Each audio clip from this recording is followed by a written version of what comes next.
Hi friends, ఇదైతే మన Indian air force అనమాట. 153 గ్రూప్ సి సివిలియన్ వేకెన్సీస్ ఏవైతే ఉన్నాయో దానికి సంబంధించినటువంటి ఆఫ్లైన్ అప్లికేషన్ ప్రాసెస్ అయితే మనకి స్టార్ట్ అయిందనమాట. దీనికి సంబంధించి మనకి 15 జూన్ 2025 లాస్ట్ డేట్ అనమాట అప్లికేషన్స్ చేరేదానికి. ఫ్రెండ్స్, మనకి ఇక్కడ అంటే ఈస్టర్న్ కమాండ్లో ఎక్కువ వేకెన్సీస్ అయితే ఉన్నాయి. అలాగే వెస్టర్న్ కమాండ్, అలాగే మనకి air force central accounts office అనమాట, అక్కడ కూడా కొన్ని వేకెన్సీస్ అయితే ఉన్నాయి. మీరు ఏ పోస్ట్కి అప్లై చేయాలనుకుంటే ఆ పోస్ట్కి సంబంధించినటువంటి ఈ అడ్రస్కి అయితే మీరు అప్లికేషన్ ఫామ్స్ అయితే పంపించుకోవాలన్నమాట. సపోజ్ మీరు ఈస్టర్న్ కమాండ్కి మీరు అప్లై చేయాలనుకుంటే ఇక్కడ లోయర్ డివిజన్ క్లర్క్స్ అని ఎల్డీసీ ఒక 10 దాకా ఉన్నాయి.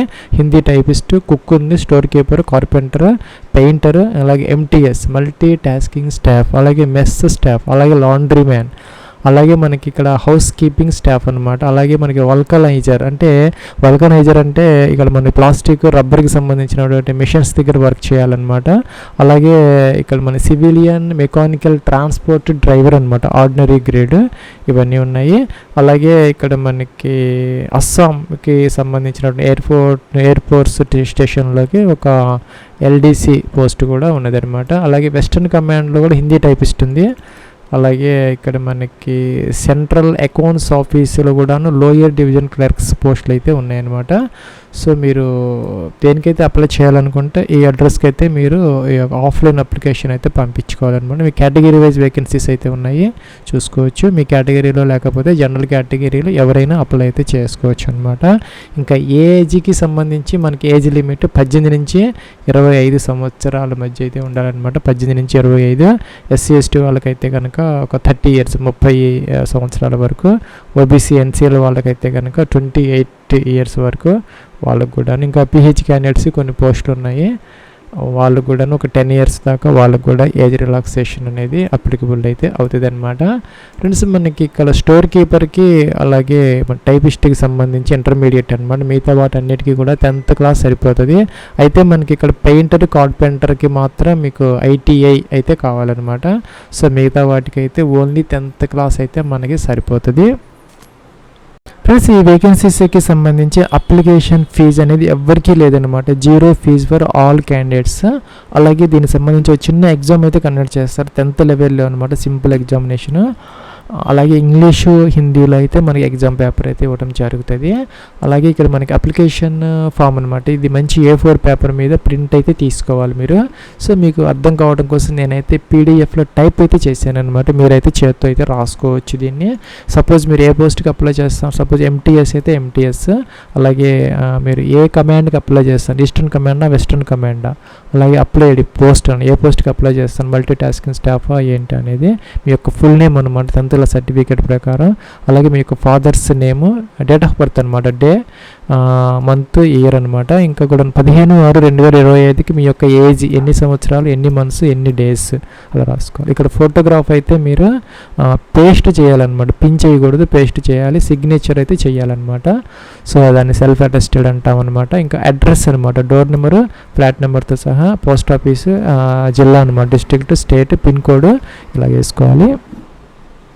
ఫ్రెండ్స్, ఇంక ఇక్కడ పర్మనెంట్ అడ్రస్ కూడా పై విధంగా రాసుకోవాలన్నమాట. ఇంకా కేటగిరీ జనరల్, ఓబీసీనా, ఎస్సీనా, ఎస్టీనా. ఇక్కడ ఎస్సీ ఎస్టీ ఓబీసీ వాళ్ళు మాత్రం దానికి సంబంధించినటువంటి ఆ యొక్క జిరాక్స్ కాపీ మీద మీరు సైన్ చేసి దీనితో పాటు మనం పంపించాలన్నమాట. సపోజ్ మీ యొక్క కేటగిరీ అనేది ఇక్కడ ఎంటర్ అయితే చేసుకోవాలన్నమాట. సపోజ్ ఈ విధంగా అనమాట. ఓబీసీ అయితే కనుక ఓబీసీ ఎన్సీఎల్ అలా రాసుకోవాలి. యూఆర్ అయితే యూఆర్ జనరల్ అని ఇచ్చారు, జీఈ అని రాసుకోవచ్చు. అలాగే ఎడ్యుకేషన్ క్వాలిఫికేషన్ అనమాట. ఇది 10th క్లాసా ఏంటి అనేది మీరు ఇక్కడ రాసుకోవాలి. ఇంటర్మీడియటా, 10th క్లాస్ అయితే 10th క్లాసు అదనమాట. ఇంటర్ అయితే ఇంటర్, ఐటీఐ అయితే ఐటీఐ. ఇది కూడా మనం జిరాక్స్ కాపీ తీసుకొని దీంతో పాటు మనం అటాచ్ చేసుకోవాలన్నమాట. ఇంకేదైనా అదర్ క్వాలిఫికేషన్ ఉంటే ఇక్కడ రాసుకోవచ్చు అనమాట. ఇంటర్మీడియట్ కానీ ఇంకా ఐటీఐ కానీ ఏదైనా ఉంటే దానికి సంబంధించినటువంటి డాక్యుమెంట్స్ మనం పంపించాలన్నమాట. ఫ్రెండ్స్ అలాగే మీకు ఏదైనా స్పోర్ట్స్లో కనుక ఏదైనా మెరిట్ ఉన్నా, లేదంటే మీరు పిహెచ్ క్యాండిడేట్స్ ఎవరైనా ఉన్నా దానికి సంబంధించినటువంటి డాక్యుమెంట్స్ పంపించాలన్నమాట. ఇంకా టెక్నికల్ ట్రైనింగ్ ఎక్స్పీరియన్స్, మీరు ఏదైనా కుక్కు కానీ ఏదైనా పోస్ట్కి అప్లై చేస్తూ ఉన్నప్పుడు ఏదైనా ఎక్స్పీరియన్స్ ఉంటే ఇక్కడ రాసుకోవచ్చు. ఇంకా కూడా డొమిసైల్ అనమాట. ఇక్కడ డొమిసైల్ అంటే మీరు ఏ స్టేట్లో అయితే బార్న్ అయ్యారు, మీ ఫాదర్ అందరూ ఎక్కడున్నారో అంటే స్థిర నివాసం ఉన్నటువంటి ఆ యొక్క దీనిని డొమిసైల్ అంటాం అనమాట. ఆంధ్రప్రదేశ్ నుంచి వచ్చారా మీరు, తెలంగాణ ఏంటి అనేది, ఇది కూడా డొమిసైల్ సర్టిఫికేట్ ఉంటుంది అనమాట. అదైతే మీరు తీసుకొని జిరాక్స్ కాపీ అనమాట మీరు సైన్ చేసి పంపించాలి దీంతోపాటు. అలాగే మీరు ఎంప్లాయ్మెంట్ ఎక్స్చేంజ్ కనుక మీరు రిజిస్టర్ అయ్యి ఉంటే మీ యొక్క జిల్లాలో డిస్ట్రిక్ట్లో ఎస్ అయితే పెట్టాలి, అంటే నో కొట్టేయాలన్నమాట. ఇక్కడైతే ఆ యొక్క రిజిస్ట్రేషన్ నెంబర్ అయితే మెన్షన్ చేయాలి, ఆ కాపీ కూడా మనం పంపించాలన్నమాట.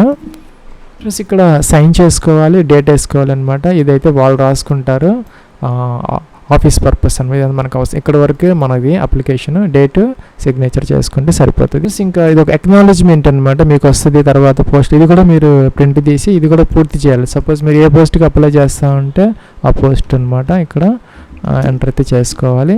సపోజ్ ఎంటీఎస్ అయితే ఇలాగనమాట, ఇలాగ ఎంటర్ చేసుకోవాలి. అలా మీ నేమ్ ఇక్కడ రాసుకోవాలన్నమాట. మీ నేమ్ అనేది అట్లాగే ఇక్కడ ఫాదర్స్ నేమ్ అనమాట, ఫాదర్స్ నేమ్ కూడాను రాసుకోవాలి. అలాగే ఇక్కడ ఫోటో అతికిచ్చి దీని మీద మీరు సైన్ చేసుకోవాలి. ఫ్రెండ్స్ అలాగే అడ్రస్ ఫర్ కరస్పాండెన్స్ అనమాట. Door number, flat number, complete address ఇందాక చెప్పినట్టు ఇవన్నీ ఫిల్అప్ అయితే చేసుకోవాలన్నమాట. ఫ్రెండ్స్ ఈ రెండు కూడా 4-5 కాలమ్స్ వాళ్ళు పూర్తి చేస్తారనమాట. వాళ్ళు పూర్తి చేసి మీకు పంపిస్తారు ఎక్నాలజ్మెంట్. తర్వాత వాళ్ళు సైన్ చేసి ఆ టెస్ట్ ఎప్పుడో ఏంటనేది, డేట్, ఇవన్నీ వెన్యూ ఎక్కడ అనేది, సెంటర్ అన్ని వాళ్ళు రాసి పంపిస్తారు మీకు. ఇది కూడా మీరు ప్రింట్ తీసి వాళ్ళకి పంపించాలి. ఫ్రెండ్స్ ఇందాక మనం చెప్పినటువంటి ఆ యొక్క అప్లికేషన్ ఫామ్, ఎక్నాలజ్మెంట్, దానికి సంబంధించినటువంటి సపోర్టింగ్ డాక్యుమెంట్స్ అనమాట. జిరాక్స్ కాపీస్, కేటగిరీ సర్టిఫికేట్, అలాగే 10th క్లాస్ సర్టిఫికేట్, ఇంకా అన్నీ కూడాను సెల్ఫ్ అటెస్టెడ్ జిరాక్స్ తీసి మీరు సైన్ చేసి అన్నీ పెట్టాలి. దాంతోపాటు ఒక కవర్ తీసుకొని స్టాండర్డ్ సైజ్ది దాని మీద 10 రూపీస్ స్టాంప్ వేసి మీ అడ్రస్ అనమాట, మీ ఇంటి అడ్రస్ 2 అడ్రస్గా రాసి ఆ కవర్ కూడా లోపలైతే పెట్టాలన్నమాట. అప్లికేషన్తో పాటు పంపించాలన్నమాట. సో ఇంకో ఇవన్నీ కలిపి ఒక పెద్ద కవర్లో పెట్టుకొని ఆ కవర్ పైన application for the post of so మీ కేటగిరీ యూఆర్, ఓబీసీనా ఏంటనేది, మీరు application for the post of అని ఎంటీఎస్ ఏంటనేది, అండ్ని కేటగిరీ యూఆర్ ఏంటనేది అక్కడ రాయాలన్నమాట. ఫ్రెండ్స్ అలాగే ఒక ఎక్స్ట్రా ఫోటో కూడా దాంట్లో ఒకటి అప్లికేషన్తో పాటు జత చేస్తే సరిపోతుంది అనమాట. ఇంకా అడ్రస్ ఎవరికి పంపించాలి అనేది ఇక్కడ ఇందాక చెప్పినట్టు ఈస్టర్న్ కమాండ్కి మీరు ఈ పోస్ట్కి అప్లై చేస్తే ఈ అడ్రస్కి పంపించాలన్నమాట. ఈ పోస్ట్ అన్నిటికీ ఈ అడ్రస్కి పంపించాలి. అలాగే కింద వెస్టర్న్ కమాండ్ ఉంది, ఆ అడ్రస్ ఉందన్నమాట. దానికోసం మీకు ఒక లింక్ అయితే ఈ వీడియో కింద డిస్క్రిప్షన్లో ప్రొవైడ్ చేయడం జరిగింది. అక్కడ మీకు ఏ పోస్ట్కి ఏ అడ్రస్కి పంపించాలనే దానికి ఇక్కడ ఉందన్నమాట. ఈ అడ్రస్ ఇది, ఈ పోస్ట్ అన్నిటికీ ఈ అడ్రస్ అనమాట. అట్టగా దాని ప్రకారం మీరు ఈజీగా అయితే అప్లికేషన్ ఫామ్ అయితే పెట్టుకోవచ్చు. ఎవరికి ఫీజు అయితే లేదనమాట. చిన్న ఎగ్జామ్ అయితే కండక్ట్ చేస్తారు. మన ఏపీ, తెలంగాణ అందరూ కూడా దీనికి ఎలిజిబుల్ అయితే అవుతారనమాట. ఎక్స్పీరియన్స్ అనేది అవసరం అయితే లేదు.